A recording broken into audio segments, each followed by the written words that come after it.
Good evening, everyone. Happy Wednesday. I hope you guys had a good trading day today, and I hope you guys just had a good day overall. Today has been kind of frustrating for me. Part of it trading related, most of it not. Some business stuff going on, but I wanted to make sure that I got this video out tonight. So, as you guys can see at the bottom of the screen, which by the way, if you missed today's live stream, I'll link that up in the iCards. We had some interesting conversations today about a lot of different things. But as you can see at the bottom of the screen, my gross loss was $335 today with the commissions of $71. When you add that in, there was a net loss of $406.64. I took 9 trades today. I won 2, lost 4, broke even on 3. There were some invalid trades in there. There were trades that I did not take, and we'll go through all of that when we get to the charts. So let's go ahead and do that. Now, I will say that I do have a couple of thoughts about my strategy, which I'll get into in just a minute. Okay, so this was the first trade of the day. It was a win, but I realized later that because of the particular volume pattern that I saw, it actually was an invalid trade. So I am glad that I ended up winning it.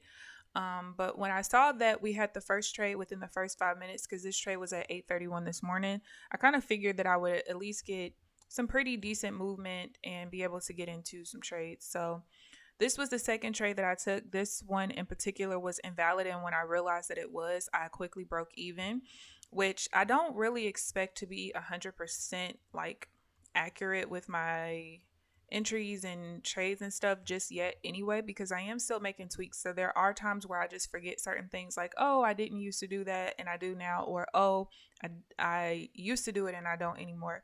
So as long as I at least identify right away when I'm in a trade I'm not supposed to be in, and I can break even just in case, that's what matters most to me in this moment. But of course, I do want to get to the point where I am executing with 100% efficiency.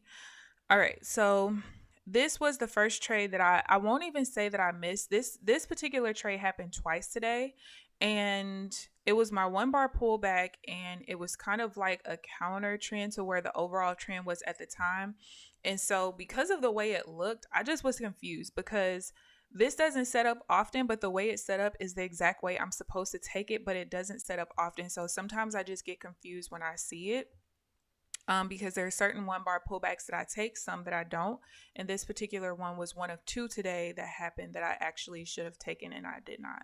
And you would think when I saw it the second time right here that I would have taken it, but I just sat there and looked at it again like, maybe it was just a fluky one, because my 1 bar pullback has not been as great the last couple of weeks, but typically it's like one of my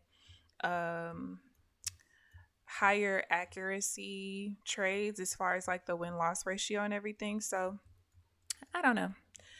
We'll see over time. All right, so the 2 trades that really screwed me the most today, I would say, were my counter trend trades. You guys know that recently I haven't really had very many counter trend setups. This was one of them. And you can see that I tried to take a sell off of the new high and ended up losing. So it closed below the VWAP, not on the time-based chart, but on my Renko charts. It closed below the VWAP, so I thought we would be able to hold. But as soon as we popped right back above it, I already knew that it probably would not hold. And then this was the second one, same thing, off of the new high. And it ended up getting stopped out. I was just a little early. You can see it pushed up just a little bit past that and then actually started to come down. So it is what it is. Next was a 1 bar pullback. So I had a 1 bar pullback right after this particular loss, and this was the 1 bar pullback that did not like me. So I lost that trade. I actually ended up losing 4 trades in a row, which really sucked, but it is what it is. All right, so this is the next trade that I sat out of, and let's see what time this one was. I don't even remember. I know exactly why I stayed out of it, because my overall trend changed from an uptrend to a downtrend around here. And because it wicked off of that level, I didn't take it. Most of the time when this happens, I don't take the trade, but because of the way that the market structure was at the time, I was okay to take it, and I just didn't realize. All right, so this is another trade that I got into that is this an invalid trade? Yeah, this actually was an invalid trade, and it was just based off of how it came off of the VWAP. I just read it wrong. I think I just was starting to get irritable by the end of the session, honestly. We had about an hour left in the session at this point. Here's the next trade that I got into, broke even there. Then we got a win right before 10 o'clock. And then we get into the dreadful last hour of the session, which totally annoys me at all times. This trade, I only didn't get into it because I kind of figured that it would break even and not go all the way. And it literally hit my 20 ticks in profit, broke even, and then after it came back a couple of times and kept retesting the resistance level, then it finally pushed through.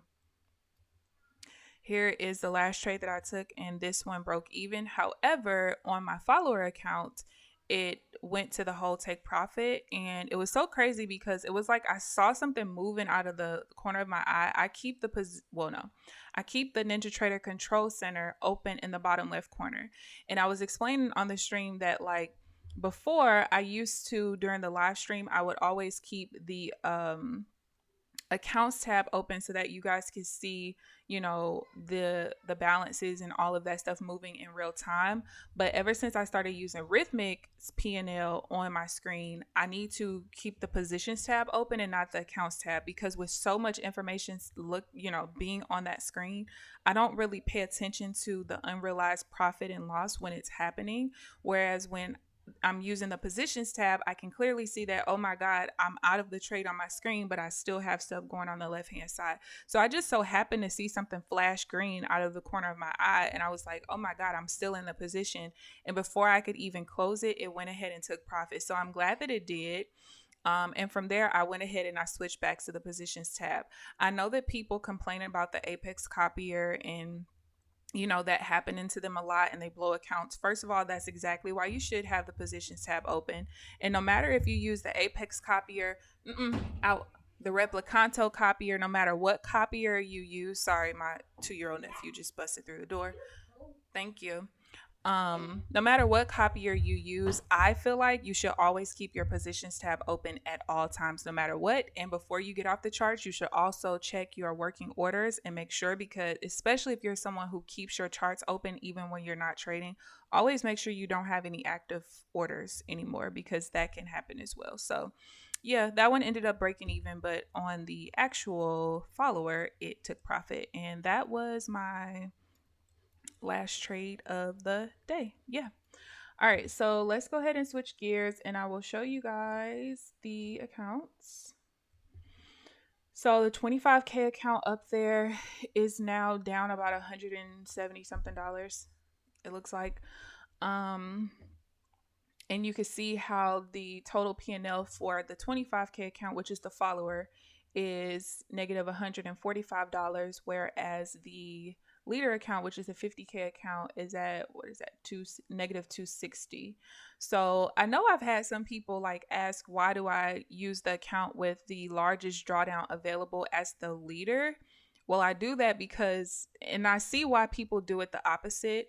I know that some people decide to use the account with the least amount of drawdown as the leader, because if they get stopped out of the leader and fail the account, I guess it protects them with the other ones by closing them out of the other trades. But I've actually seen the opposite happen for me. I think in the beginning, when I first started using the trade copier, I remember the leader ended up auto liquidating and it just removed my stop loss and take profit from the followers, but I was still in the trades. So I don't know. I just feel like it's best to always use the account with the highest drawdown, but that's just my personal opinion. But this is where I am for the week. I am down for the week about, let's see, let's bring up the performance tab back. So about $500. I'm not too worried about it. Honestly, I mean, today was kind of the first day where we actually had like some decent movement. The first day was decent. Yesterday was absolute trash. So what I'm just hoping is that I can at least get back to break even, or at least a little bit positive by the time we end in the week. Now, one of the things that I am thinking about doing, which I've been looking at, I'm not completely back testing because I've looked at the same data over and over and I'm absolutely tired of it. But you guys hear me during my live stream talk about having a minor, a middle, and a major level. I typically use my major level to show me what the overall trend bias is for me.